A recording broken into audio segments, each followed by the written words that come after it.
Assalamualaikum warahmatullahi wabarakatuh. Nama saya Kiki Marwati dari Fakultas Ekonomi dan Bisnis Prodi Akuntansi. Nah, di sini saya ingin menjelaskan topik 12 yaitu asumsi klasik, heteroskadastisitas, dan regresi data sekunder. Heteroskadastisitas bertujuan untuk menguji apakah dalam model terjadinya ketidaksamaan varians dari residual satu pengamatan ke pengamatan yang lain. Ada beberapa cara untuk mengetahui ada tidaknya heteroskadastisitas. Yang pertama itu melihat grafik plot, lalu ada uji Park, lalu ada uji Glasser, dan uji White. Di sini yang pertama adalah uji heteroskadastisitas dengan grafik plot, di mana grafik scatter plot melihat antara nilai prediksi variabel dependen yaitu z-pred dengan nilai residual series ID. Deteksi ada tidaknya heteroskadastisitas dapat dilakukan dengan melihat ada tidaknya pola tertentu pada grafik scatter plot antara series ID dan z-pred yang telah diprediksi. Dasar analisisnya yang pertama, jika ada pola tertentu seperti titik yang membentuk pola tertentu yang teratur seperti bergelombang, melebar kemudian menyempit, maka mengidentifikasikan telah terjadinya heteroskadastisitas. Dan jika tidak ada pola yang jelas atau titik-titik menyebar di atas dan di bawah angka 0 pada sumbu Y, maka di situ tidak terjadinya heteroskadastisitas. Sekarang kita langsung masuk ke SPSS, kita langsung ke pengujiannya. Caranya itu kita klik Analyze, kemudian kita klik Regression, lalu kita klik yang linear. Untuk dependen kita masukkan yang keuntungan, dan untuk independen kita masukkan yang aset dan harga saham. Untuk statistik di sini kita klik yang estimate dan model fit. Lalu untuk plot, untuk Y kita masukkan yang series ID dan yang X itu z-pred. Lalu klik continue, lalu kita klik OK. Nah, ini dia hasil outputnya. Di sini kita lihat di scatter plot. Di sini kita bisa lihat bahwa di sini menyebar secara rata dan tidak membentuk pola tertentu, yang berarti model regresi ini tidak terdapat atau tidak terjadinya heteroskadastisitas. Berarti kesimpulannya, jika tidak ada pola yang jelas serta titik-titik menyebar di atas dan di bawah angka 0 pada sumbu Y, maka tidak terjadinya heteroskadastisitas. Selanjutnya kita masuk ke pengujian yang kedua, yaitu uji heteroskadastisitas dengan uji Park. Menurut Ghazali, uji Park mengemukakan metode bahwa varians S2 merupakan fungsi dari variabel-variabel independen apabila koefisien parameter beta dari persamaan regresi tersebut signifikan secara statistik. Hal ini menunjukkan bahwa dalam data model empiris yang diestimasi terdapat heteroskadastisitas, dan sebaliknya jika parameter beta tidak signifikan secara statistik, maka asumsi homoskadastisitas pada data model tersebut tidak dapat ditolak. Untuk kriterianya yang pertama, jika nilai probabilitas lebih besar 5% atau 0,05, maka dikatakan tidak terjadinya gejala heteroskadastisitas. Dan jika nilai probabilitas lebih kecil dari 5% atau 0,05, maka dikatakan terjadinya heteroskadastisitas. Sekarang kita masuk ke pengujiannya. Di sini sebelumnya kita akan tampilkan dulu nilai res 2. Caranya itu yang pertama kita klik transform, kemudian complete variable. Untuk target variable kita tulis res underscore 2. Dan untuk vocation-nya ini kita klik yang all, lalu kita vocation and special variable ini yang ABS tidak usah dinaikkan. Di sini kita tulis yang res underscore 1 dikali res underscore 1.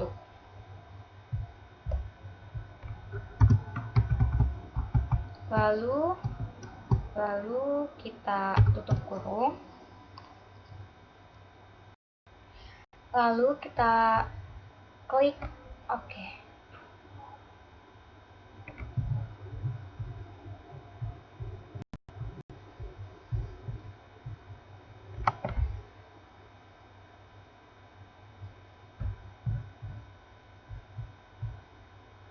Nah, di sini nilai res 2-nya udah keluar.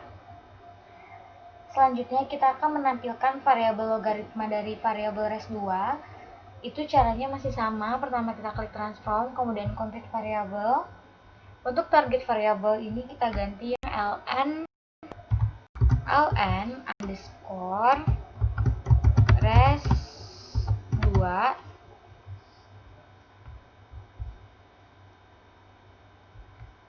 Maaf, ini nggak usah pakai underscore.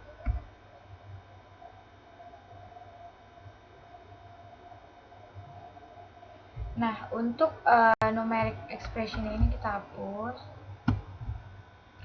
Untuk vocation groupnya itu all, kemudian untuk vocation and special variable ini kita cari yang ln. Lalu kita naikin ke atas, lalu kita masukkan yang variabel res2 di sini. Lalu kita klik OK.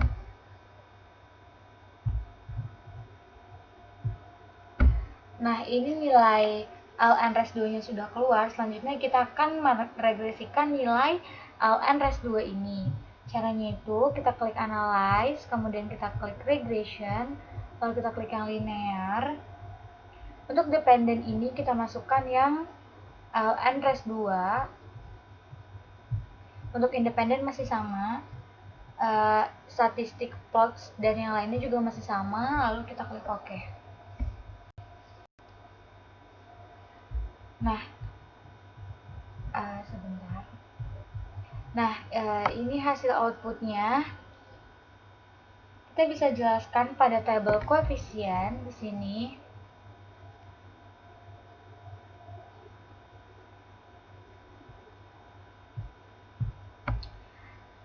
Di sini, untuk nilai SIK pada aset itu mempunyai angka 0,498 dan untuk nilai SIK pada harga saham itu 0,887.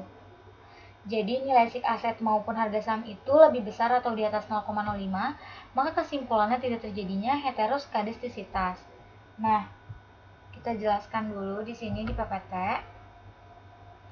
Berarti kesimpulannya, jika nilai probabilitas lebih besar 5% atau 0,05, maka dikatakan tidak terjadinya gejala heteroskadistisitas. Nah, sekarang kita masuk ke pengujian yang ketiga, yaitu uji heteroskadistisitas dengan uji Glaser. Uji Glaser yaitu meregresikan nilai absolut residual terhadap variabel independensi jika variabel independen signifikan secara statistik mempengaruhi variabel dependen, maka ada indikasi terjadinya heteroskadistisitas. Hasil tampilan output SPSS dengan jelas menunjukkan bahwa tidak ada satupun variabel independen yang signifikan secara statistik mempengaruhi variabel dependen nilai absolut UT. Hal ini terlihat dari probabilitas signifikasinya di atas tingkat kepercayaan 5%. Jadi dapat disimpulkan model regresi tidak mengandung adanya heteroskadistisitas. Nah, sekarang kita masuk ke pengujiannya. Kita kembali dulu ke SPSS. Di sini, sebelumnya kita akan mengcompute dulu seperti tadi caranya. Yang pertama itu kita klik transform, kemudian compute variable. Untuk target variable kita klik ABS atau kita tulis ABS underscore res1.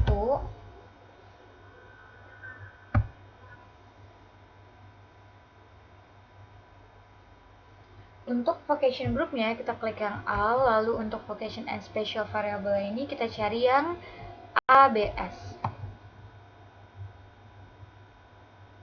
Sebentar.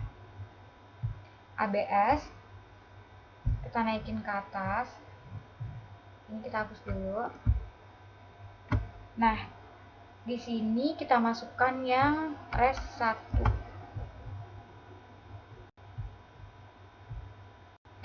Nah, kalau sudah langsung kita klik OK. Nah, ini nilainya udah keluar. Sekarang kita akan meregresikan nilai ABS res1-nya ini dengan cara kita klik analyze, kemudian kita klik regression, lalu kita klik yang linear. Untuk dependen kita masukkan yang ABS res1.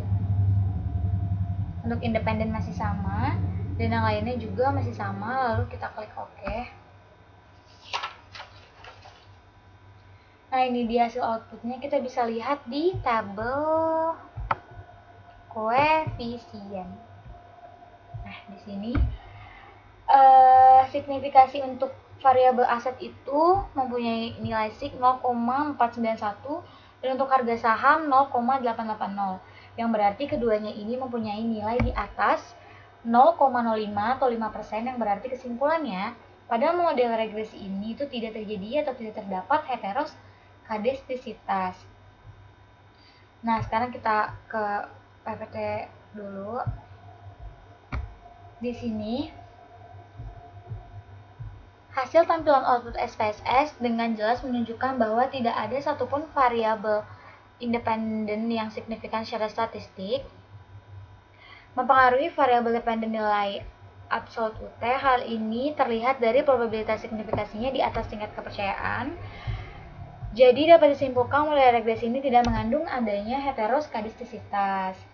Jadi kesimpulannya dari ketiga uji tersebut itu menghasilkan kesimpulan yang sama, yaitu tidak terjadinya gejala heteroskadistisitas. Nah, sekarang kita akan masuk ke pengujian regresi. Oke, analisis regresi adalah studi mengenai ketergantungan variabel dependen atau terkait dengan satu atau lebih variabel independen, variabel tunggal atau bebas, dengan tujuan untuk mengestimasi atau memprediksi rata-rata populasi atau nilai rata-rata variabel dependen berdasarkan nilai variabel independen yang diketahui. Untuk tujuannya, hasil analisis regresi ini adalah koefisien untuk setiap variabel independen. Koefisien ini dihasilkan dari prediksi nilai variabel dependen dengan persamaan. Koefisien regresi dihitung dengan tujuan minimalisir penyimpangan antara nilai aktual dan nilai estimasi variabel dependen berdasarkan data yang ada. Nah, di sini adalah bentuk persamaan regresi bergandanya. Lalu menurut Ghazali, ketetapan fungsi regresi sampel dalam menaksir nilai aktual dapat diukur dari goodness of fit-nya. Secara statistik, hal ini diukur dari nilai koefisien determinasi, nilai statistik F, dan nilai statistik P. Oke. Di sini ada koefisien determinasi. Koefisien determinasi adalah ukuran untuk mengetahui kesesuaian atau ketetapan hubungan antara variabel independen dengan variabel dependen. Besarnya nilai koefisien determinasi itu berkisar 0, lebih kecil atau sama dengan R kuadrat, lebih kecil atau sama dengan 1. Koefisien determinasi digunakan untuk mengukur seberapa jauh kemampuan model dalam menerangkan variasi variabel dependen. Kebanyakan penggunaan koefisien determinasi dalam SPSS diambil melalui nilai adjusted R kuadrat. Nilai yang mendekati 1 berarti variabel-variabel independen memberikan hampir semua informasi yang dibutuhkan untuk memprediksi variabel dependen. Adjusted R kuadrat digunakan karena nilai tidak terpengaruh oleh banyaknya variabel independen. Nah, sekarang kita masuk ke pengujiannya. Pertama itu kita klik analyze, kemudian kita klik regression, lalu kita klik yang linear. Untuk independen kita masukkan yang awal, keuntungan. Untuk independen juga masih sama. Untuk statistik itu masih sama. Nah, di plots di sini kita kosongin. Lalu kita klik continue, lalu kita klik OK.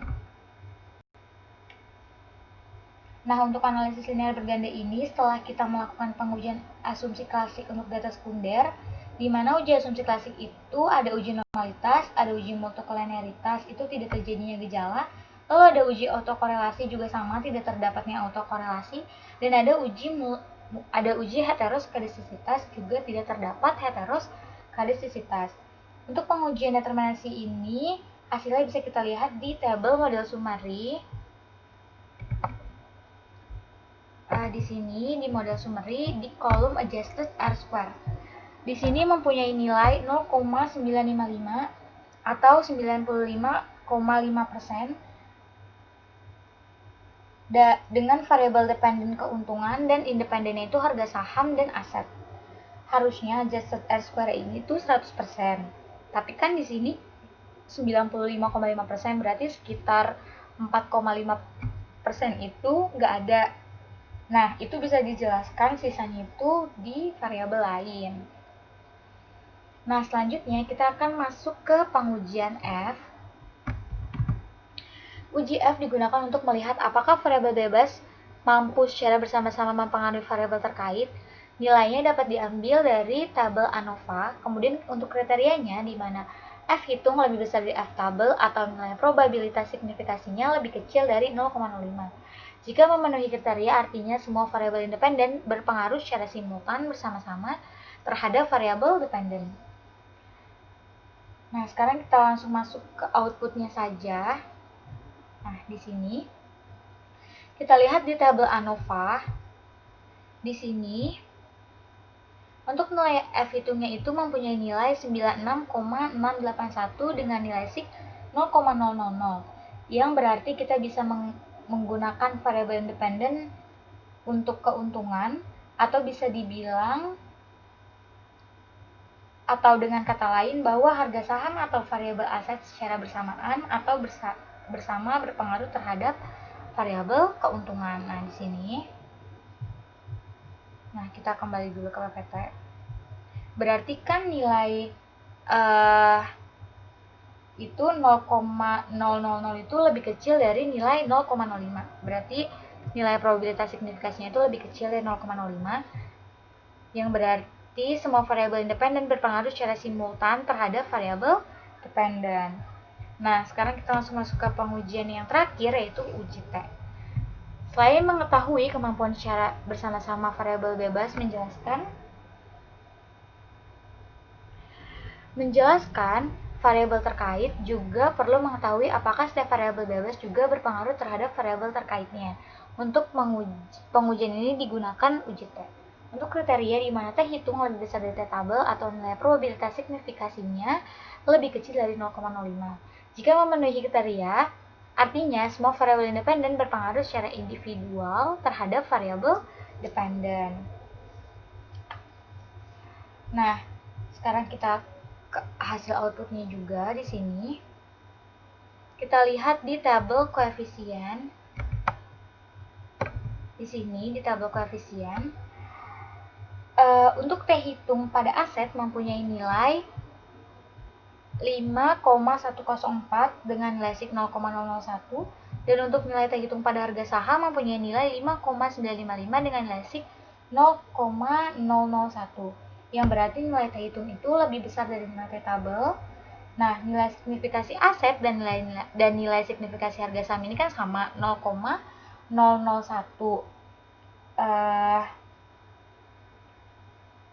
Yang berarti itu lebih kecil dari 0,05. Jadi kesimpulannya bahwa variabel keuntungan dapat dipengaruhi oleh variabel aset dengan harga saham.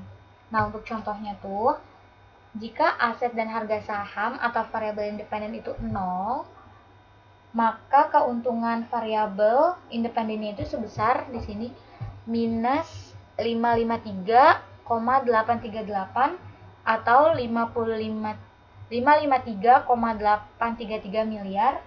Namun jika aset naik 1 miliar, maka keuntungannya itu sebesar 0,008 atau 8 juta untuk aset.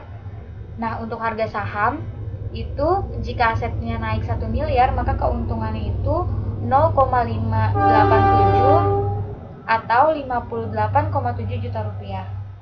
Nah, aset kan mempunyai nilai angka 0,008 dengan nilai sig 0,001, yang berarti nilai sig-nya ini kan lebih kecil dari 0,005. Nah, di sini kita bisa lihat juga di unstandardized coefficient ini, di nilai betanya ini plus, yang berarti variabel aset ini berpengaruh positif yang signifikan terhadap variabel keuntungan gitu. Mau aset atau harga saham ini jadi mempunyai pengaruh yang positif terhadap variabel keuntungan gitu. Nah, kita kembali lagi ke PPT. Di sini terakhir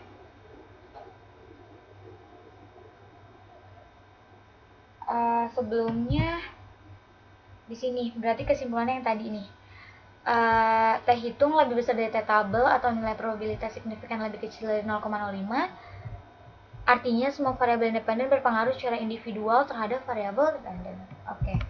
Nah, di sini terakhir dalam analisis regresi ini adalah uji asumsi-asumsi pokok sehingga nilai koefisien regresi yang dihasilkan baik dan tidak biasa.